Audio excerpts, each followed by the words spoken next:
notice things from a student perspective of what players are missing. Because they can't hire that whole team of artists to make very pretty models, or they can't hire a writer to write a great story. They need to carry themselves with their gameplay, so they work very hard on designing their game. There's nothing that stops them because their money anyway. They can do what they want with it, and that's why indies seem more close to home and more close to heart with other community. Like, you're not playing an independent game to get the same thing you get from a AAA title. You're playing an independent game because you want something different.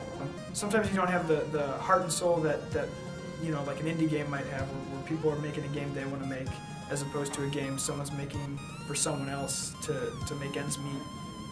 Indie games tend to be a bit more personal, where AAA is just, we're making it because it's what the people want, it's what I have to make. Indie studios, they have all their money at stake too, but they didn't have a lot of it to begin with, and they're so committed to their craft that they're willing to lose. And they're willing to put in the extra hours to make what they want work. They're willing to change things. They're willing to get to beta and then scrap the whole thing and start over. Before, if the game wasn't, 70 hours of gameplay, nobody wanted anything to do with it. Now people are more than happy with, Flappy Bird. It seems like games nowadays are sort of falling into the trap that like movies and things do, where you have to have a giant hit that makes millions and millions of dollars for anything to even be considered a success. Like Chicago at one point had all these big companies, publishers who were like swallowing up people left and right. And I think they just got kind of top heavy. They got bigger than their ability to sustain allowed for. And things just kind of fell apart. And so I think that's just the natural cycle of this whole business, that you can get to a certain point where you just aren't sustainable anymore. You fall apart, and from those ashes come smaller companies that they are sustainable, because they can focus in on smaller bits. I was working for White Lobe Games, which was small. We were a small independent, and we had a very familial culture. Most people there, we were in this process where most people were either married or had kids, and there was a mindset of we want to make sure that everybody has time to live their life as well as make games. And then we kind of got swallowed up by Disney, and we as we got deeper into the corporate machine, that culture started to break apart.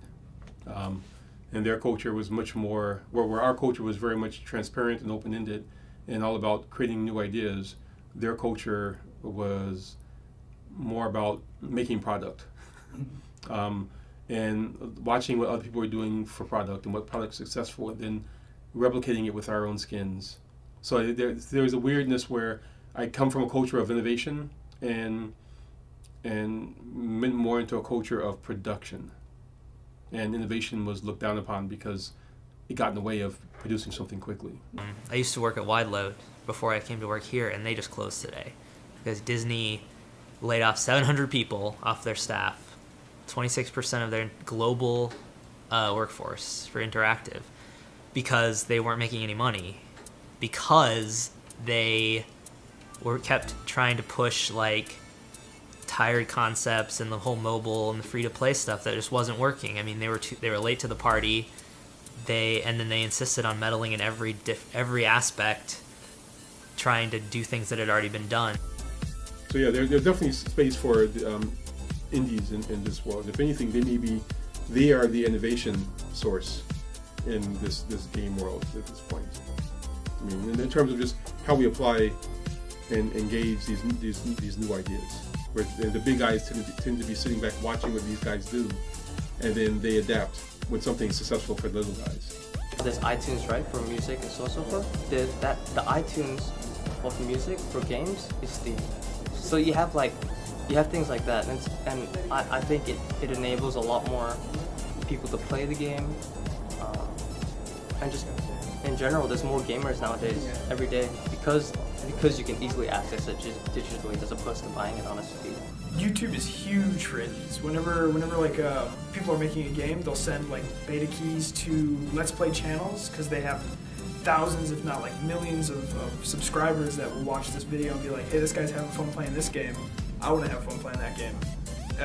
Hopefully you're getting positive feedback from the Let's Player, but I think YouTube is just a great tool for independent developers, independent filmmakers, game makers, you name it. If you can do it right, if you can budget it correctly, and make sure that your team isn't killing themselves, like to try and make the game, and you're actually making games that you enjoy, other people will see it and they'll respond to the heart that you put into it. Like, I think we saw a lot of that with Octodad. People were really weirded out by the original idea, but they could tell right away that like we had put a lot of effort into it. We are like very lucky to be in Chicago because it's been dubbed the Indie City.